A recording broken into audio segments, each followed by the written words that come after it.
When tech billionaire Ethan saw his wife, Clara, walk into the Grand Regent Hotel with his bitter corporate rival, he didn't storm inside. He didn't scream, and he didn't call a divorce lawyer. Instead, he sat inside his dark limousine, pulled out his phone, and smiled a cold, terrifying smile. Then, with one tap of his finger, he deleted his entire digital existence. He erased his bank accounts, his social media, and his GPS location. Ethan did this because he knew a dark secret that his wife didn't.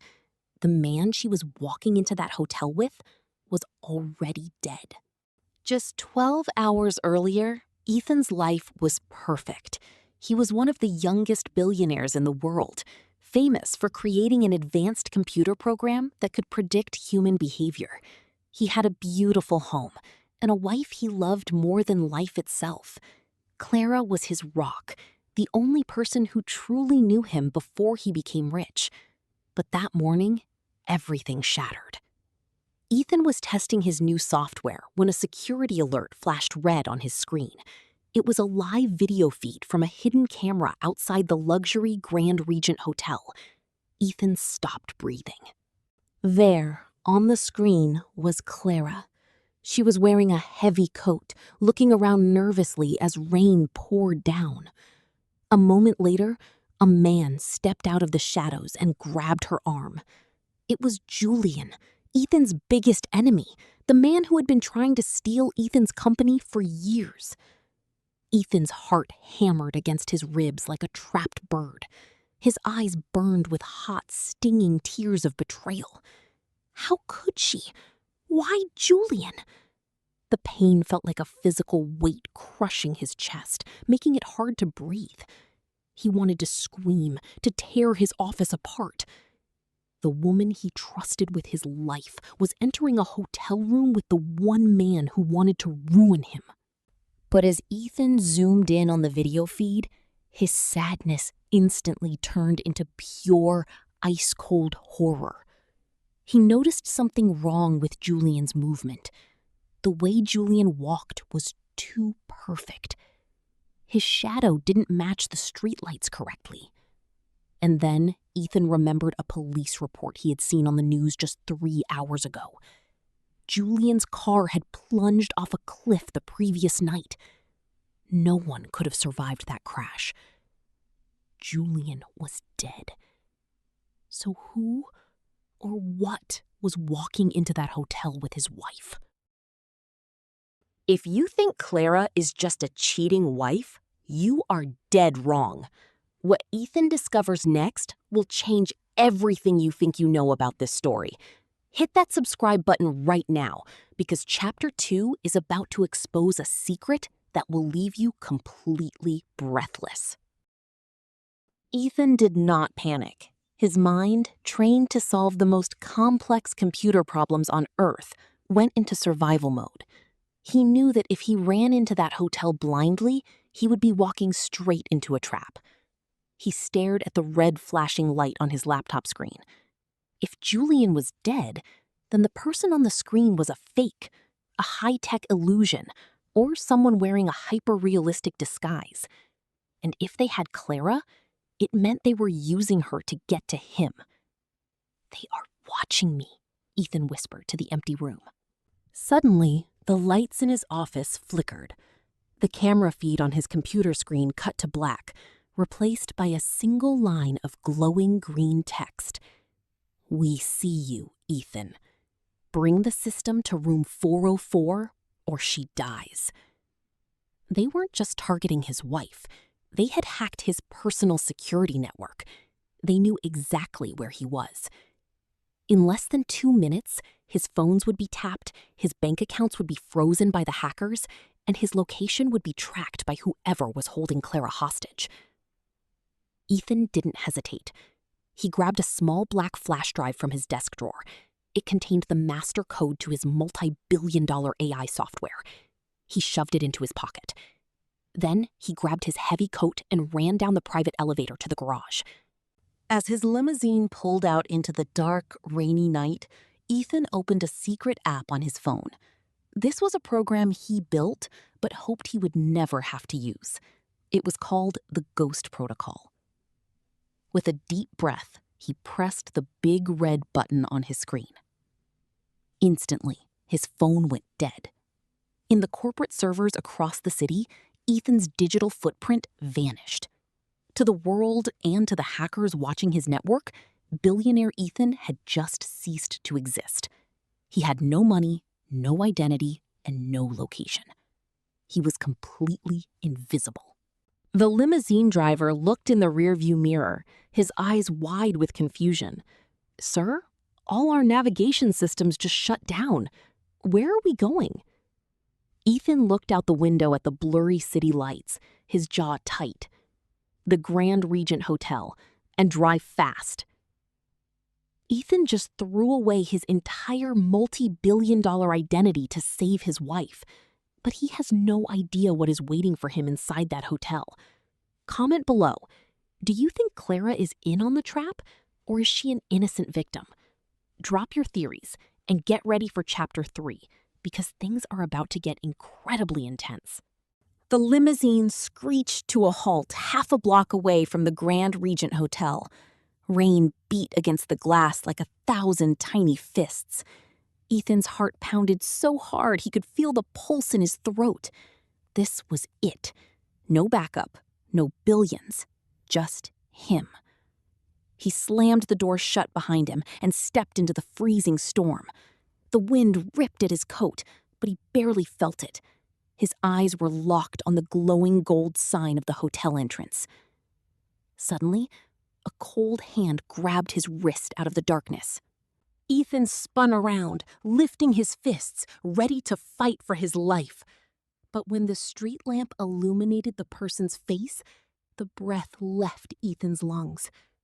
It was Clara. She was shivering violently, her hair soaked, her face pale with terror. Tears smeared her makeup as she gasped for air. "Ethan! Oh my God, Ethan!" she sobbed, throwing her arms around his neck. She clung to him so tightly it hurt. "You're alive! They told me you were dead!" Ethan stood frozen in the pouring rain, his mind spinning at 1,000,000 miles an hour. He held her shaking body, smelling her familiar perfume mixed with the scent of rain. It felt so real. The grief and love in her voice tore through his chest. But his brain screamed a warning. Just 10 minutes ago, my software saw her walk into this hotel with a dead man. He gently pulled back, gripping her shoulders, his eyes burning with a mix of intense love and deep suspicion. "Clara, look at me. How are you out here? I saw you go inside. I saw you with Julian." At the mention of Julian's name, Clara's eyes went wide with pure horror. She stumbled backward, shaking her head. No, Ethan, you don't understand. That wasn't Julian. It looked like him, it spoke like him, but when we got up to the room, his face, it changed, Ethan. It was a mask, a digital mask." Before Ethan could answer, the smartphone in Clara's wet hand buzzed violently. The screen lit up, blindingly bright in the dark alleyway. Ethan looked down at the screen. It was a FaceTime call from an unknown number. Clara was too terrified to move, so Ethan reached out and swiped the screen to answer it. The video connected. The camera on the other end was pointing directly at a chair inside a dark hotel room. Sitting in that chair, tied up and bleeding, was a woman wearing the exact same coat as Clara. The woman lifted her head, crying out in pain. Ethan gasped, his blood turning to ice. The woman tied up in the video was the real Clara. He slowly turned his head to look at the soaking wet woman standing right next to him in the alley. She wasn't crying anymore. She was smiling, a wicked, robotic smile. She reached up to her neck, found a hidden seam in her skin, and began to peel her own face off. The woman standing next to Ethan isn't his wife.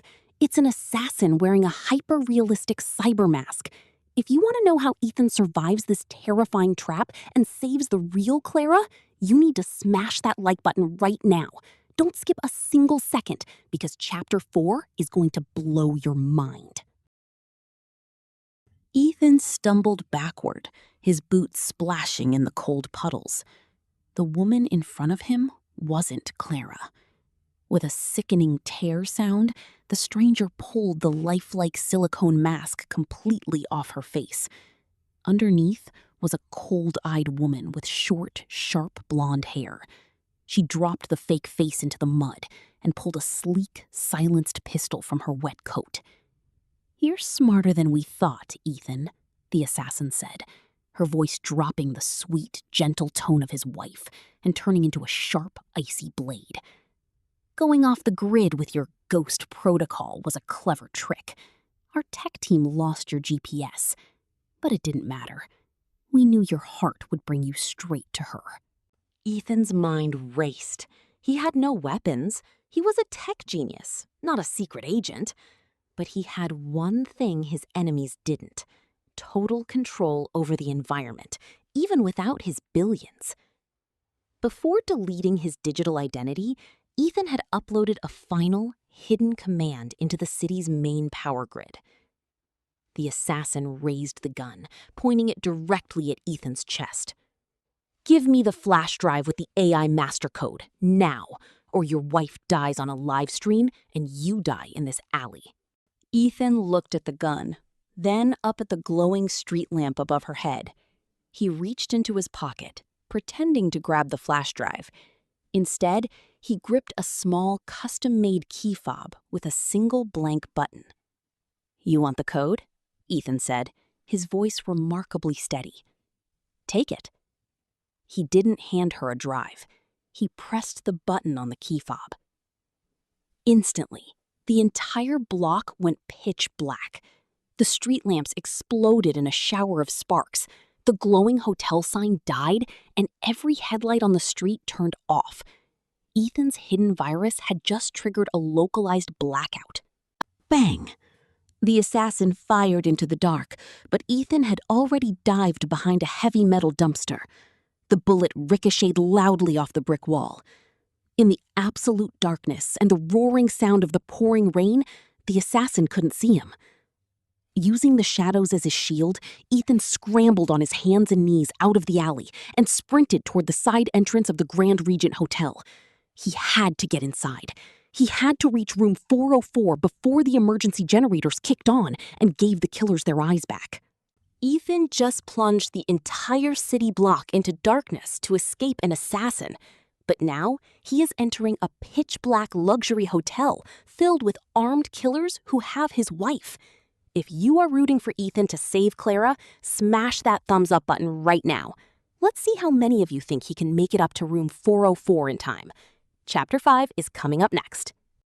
The heavy glass side door of the Grand Regent Hotel shattered as Ethan threw his shoulder against it.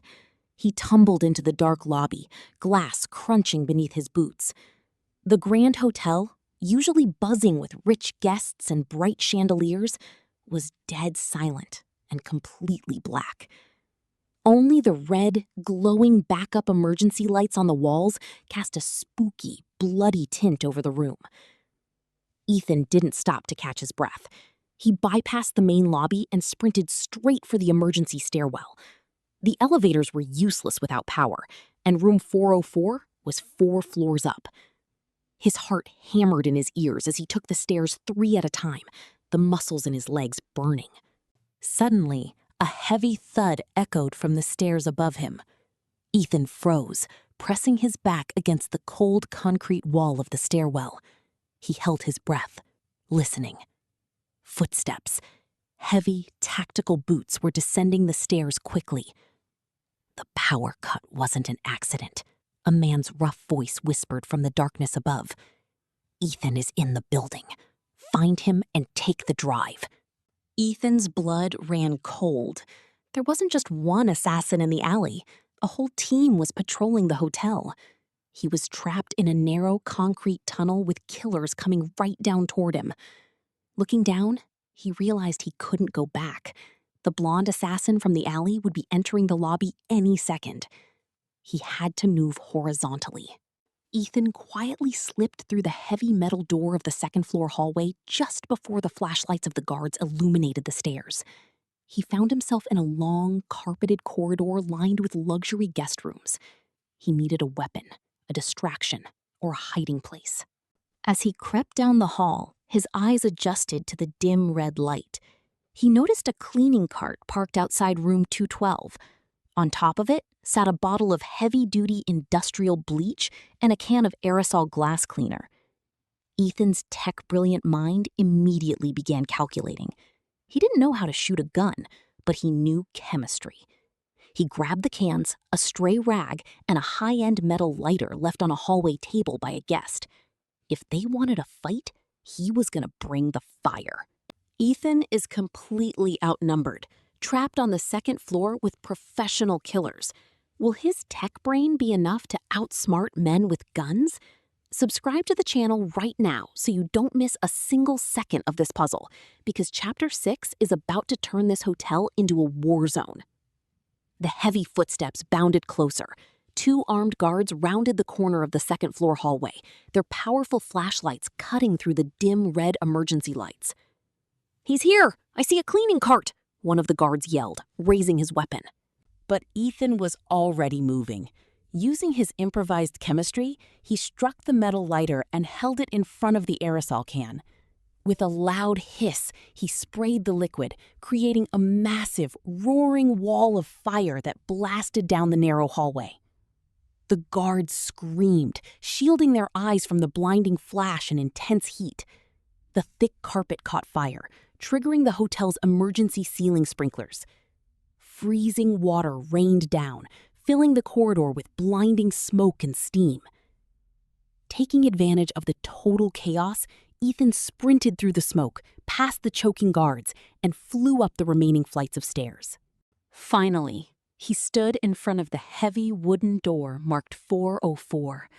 His heart was beating so hard it felt like it would break through his ribs. His hands shook violently as he reached for the brass doorknob. This was the moment. Inside this room was his wife, the woman he loved more than life itself. But inside was also the mastermind who had shattered his entire world. Ethan took a deep, shuddering breath, gripped his metal lighter tightly in his fist, and kicked the door wide open. The room was dark, lit only by the pale moonlight shining through a massive glass window. Sitting in the center of the room, tied tightly to a wooden chair with thick ropes, was Clara. Her face was bruised, her clothes torn, and her eyes were wide with pure panic. But she wasn't alone. Standing right behind her in the shadows, holding a cold silver pistol to her head, was the silhouette of a man. The man stepped forward into the moonlight, and Ethan's jaw dropped. The face belonged to Julian, his corporate rival, the man who was supposed to be dead. Julian laughed, a cruel, mocking sound that echoed off the walls. "Welcome to the end of your empire, Ethan. Give me the AI master code, or I pull this trigger right now." Julian is alive. Clara is seconds away from losing her life, and Ethan has to make the ultimate choice between his multi-billion-dollar technology and his wife. This is it. The absolute finale is next. Smash that subscribe button right now and turn on notifications, because Chapter 7 is the final chapter, and the ending will completely shock you. Ethan looked at the gun pressed against Clara's forehead. Her tears were silent now, dripping down her bruised cheeks as she shook her head, begging him with her eyes to run. The love he felt for her washed over him, drowning out all his fear. "Put the gun down, Julian," Ethan said, his voice dropping to a low, icy whisper. He reached into his coat and pulled out the black flash drive containing his multi-billion-dollar AI code. "You wanted my company. You wanted my life's work. Here it is. Take it and let her go." Julian smiled a wicked, greedy smile. He grabbed the flash drive from Ethan's hand, stepping back into the moonlight. "You always were soft, Ethan. You chose a woman over an empire. That's why you lose." Julian shoved the drive into his pocket and raised the gun, pointing it straight at Ethan's heart. "And now, I'm going to erase the only person who can build a program to stop me." Ethan didn't flinch. He didn't run. Instead, he looked past the gun, directly into Clara's eyes, and smiled gently. "I love you, Clara. I told you I would delete everything for you." Julian pulled the trigger. Click. Nothing happened. Julian frowned, pulling the trigger again. Click. Click. The gun was totally dead. Suddenly, the lights in the hotel room flashed brightly. The heavy wooden door slammed shut behind Ethan, locking automatically. The giant glass window behind Julian tinted pitch black, sealing them inside like a vault. "What did you do?" Julian screamed, shaking the useless gun. "I told you," Ethan said, his voice entirely calm as he walked over to Clara and began untying her ropes. "My software doesn't just look at cameras, it predicts human behavior. And I built a ghost protocol to delete my digital life. But I didn't tell you how it deletes it." Ethan pulled Clara into a tight, protective embrace. "The virus didn't just wipe my servers. It locked onto every piece of stolen tech you used to find me. The digital mask your assassin wore? My virus traced it back to your network. Your guns are smart weapons, Julian. They run on microchips connected to the hotel's hacked server. And right now, I own that server." As the officers led the screaming criminal away, Ethan wrapped his jacket around Clara's shivering shoulders. He had lost his company, his tech, and his billions. But as they walked out of the hotel together into the fresh morning air, Ethan looked at his wife and smiled. He had saved the only thing in the world that mattered. Ethan lost his billions, but he proved that true love and an unstoppable mind are worth more than any empire. This concludes our modern thriller masterpiece. If this final twist left you completely shocked, make sure to add this video to your collection, share it with a friend who loves a good mystery, and subscribe to the channel right now for more legendary stories just like this one. Thank you for watching, and we will see you in the next story.